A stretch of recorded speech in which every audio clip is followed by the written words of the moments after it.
au monde ces petits, il les laisse mi-débrouiller, mi-compter. Moana. C'est ça la famille des serpents. Un serpent ne donne pas de sein à ses enfants. Il ne nourrit pas ses enfants. Donc pour lui, quand il vous met au monde, il vous lâche comme ça. Chacun débrouille, chacun va faire ce qu'il veut. Il y a des familles qui ont la mentalité du serpent. Oh, pourquoi tu me regardes comme ça? Amen, hein? Il y a des familles qui ont la mentalité du serpent. Il y a des familles qui ont l'esprit du serpent. Les serpents, ils ne vivent pas en union. Les serpents, chacun pour soi, chacun dans son coin. Frère, quand tu te maries à un homme ou à une femme qui a la mentalité des serpents, vous n'allez pas bâtir une famille.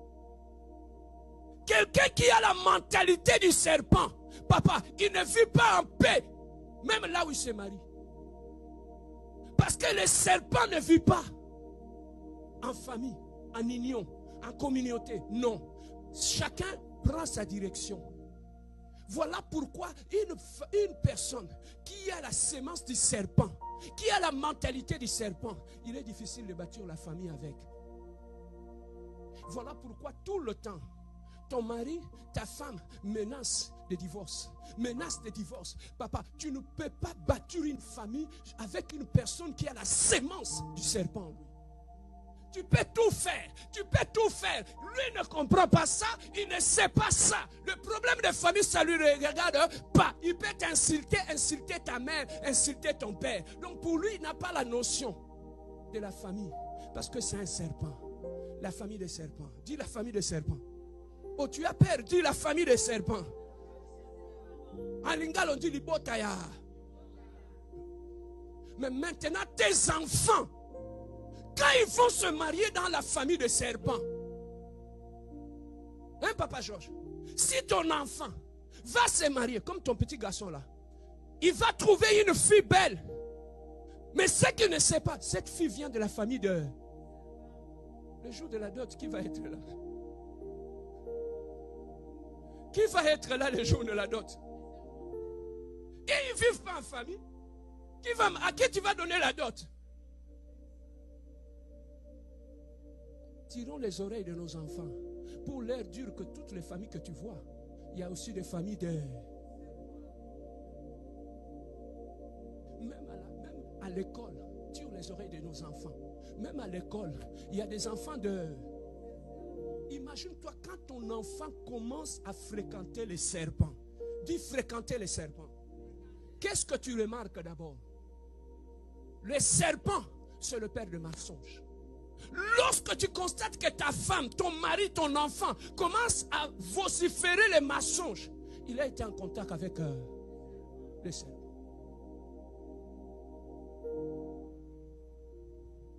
Ça ne vient pas de moi, hein? Tu vas avoir des problèmes avec ton voisin. Amen, hein? La semence de serpent dans la famille, papa. C'est ça que tu vois, tu épouses un homme. Il n'a aucun respect ni pour toi, ni pour tes parents. Il peut les insulter comme il veut. Il peut les envoyer aller se promener comme il veut. Pourquoi? Parce qu'il vient d'une famille où il y a la sémence du serpent.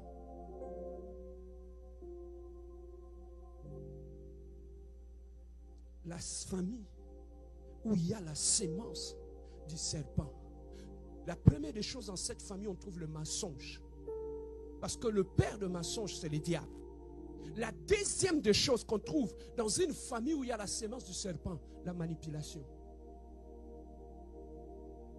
La troisième des choses qu'on trouve dans la vie d'une personne qui a la sémence du serpent, la victimisation. Il peut te faire du mal et te faire passer.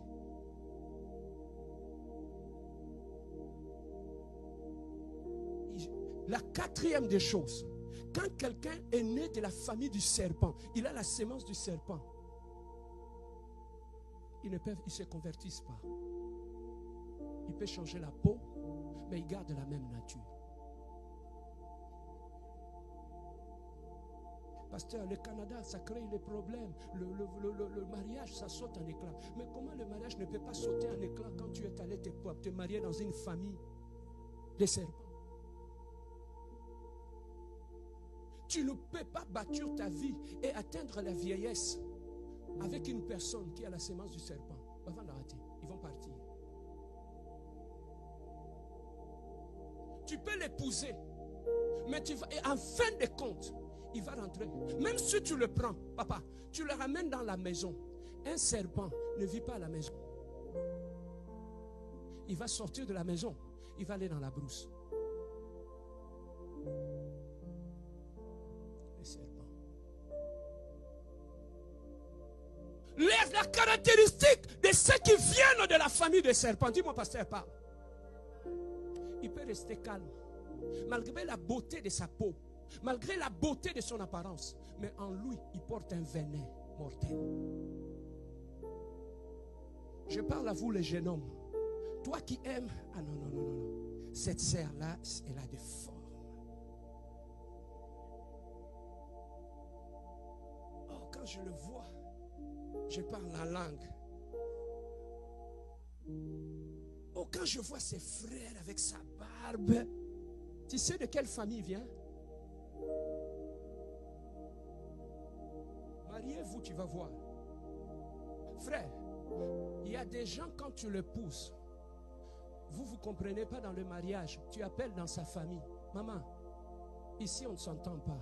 Maman Boukilo, belle-mère, est-ce que tu ne peux pas nous donner un conseil? Il y a des familles, quand tu te maries là-bas, quand tu appelles la belle-mère te dit, hey, Mbali, moi vos affaires là, je ne mets pas la bouche là-dedans. Cette fille-là, nous te l'avons donnée en cadeau. C'est ça que tu vois dans des cérémonies de mariage ou de dot. Quand tu vois les gens sont très contents, ça veut dire qu'il y a un serpent qui a quitté la famille, qui est allé semer les troubles. Alors vous, maintenant là, ton balier, nous nous sommes mariés, nous sommes contents. C'est que vous ne savez pas, dans la famille, vous avez fait entrer un.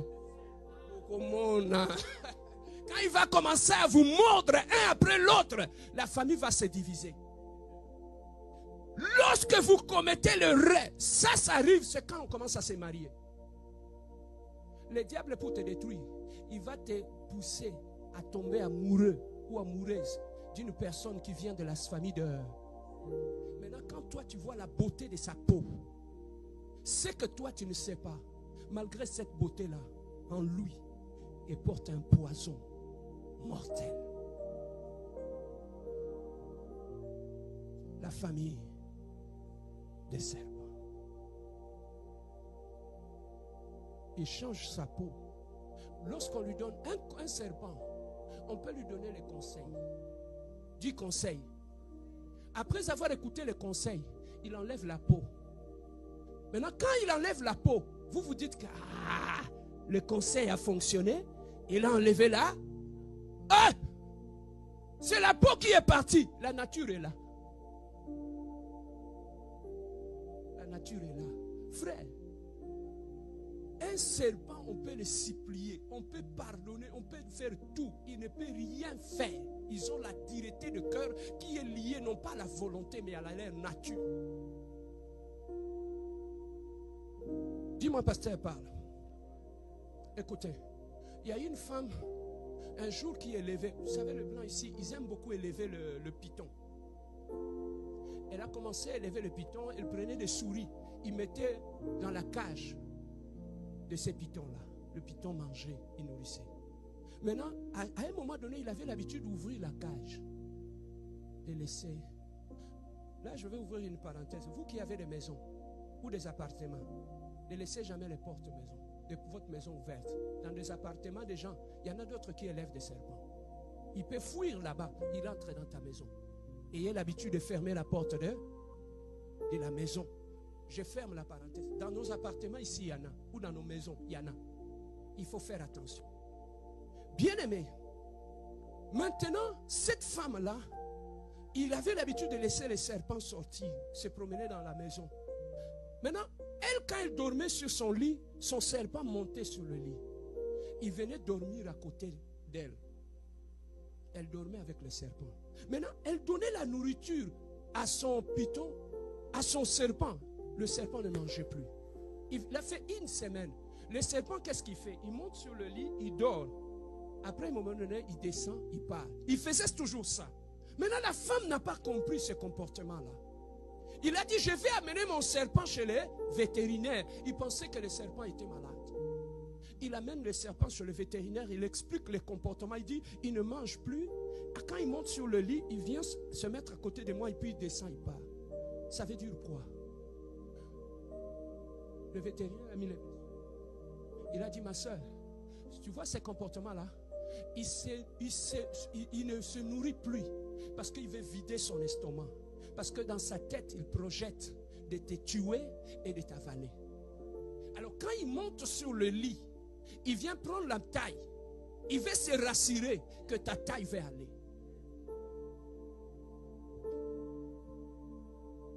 Tu vois maintenant.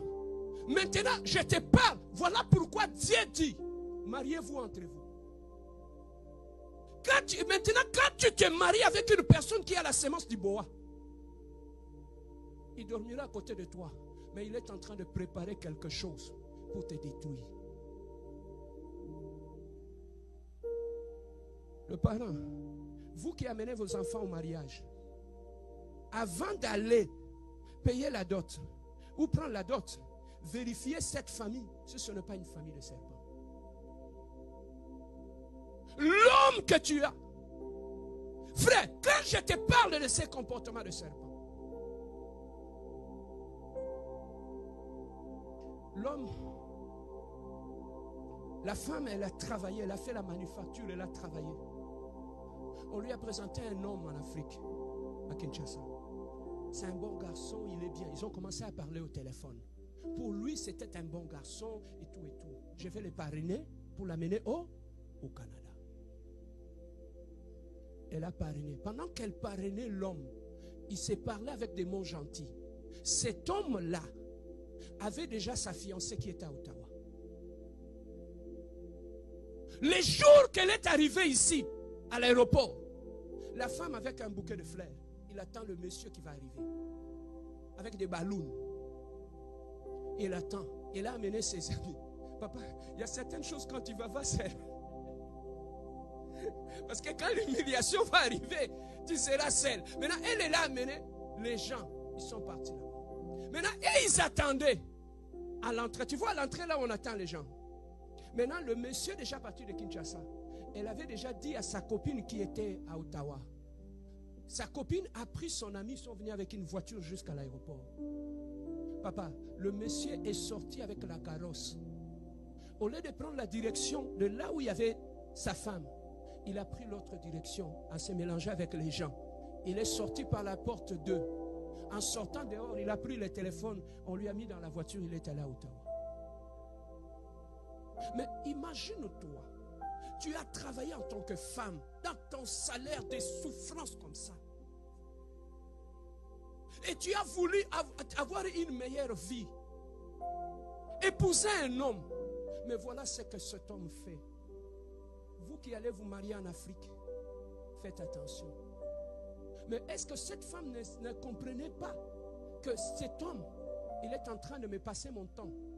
Papa, les serpents, ils ont l'art de la séduction. Ils savent parler. Ils savent captiver. Mais il va détruire ta destinée. Voilà pourquoi il y a des gens à qui on peut donner des conseils. On peut tout faire. La personne ne changera jamais. Tu sais pourquoi? Parce que c'est lié à sa nature. Est-ce que tu peux conseiller un serpent à devenir un lapin? Amen. Hein?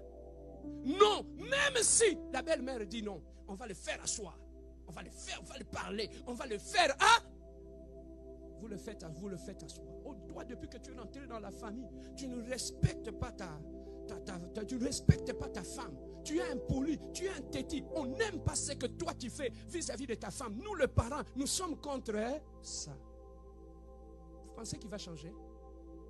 Un serpent reste un serpent. Oh, pourquoi vous me regardez comme ça?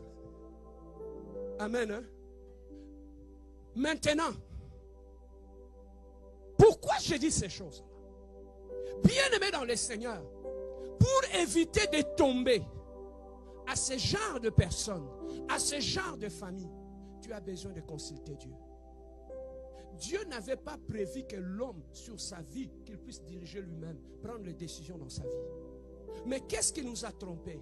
Je commence à chuter. Qu'est-ce qui nous a trompés? La première des choses, c'est notre chair. La chair te fera croire que tu peux vivre sans Dieu. La chair te fera voir que tu peux vivre sans la prière. La chair te fera croire que tu es intelligent. Dis-moi, pasteur, parle. Parmi les choses, les dons que le diable donne à l'homme, lorsqu'il veut ruiner à l'homme, le premier cadeau, le premier cadeau, c'est l'orgueil.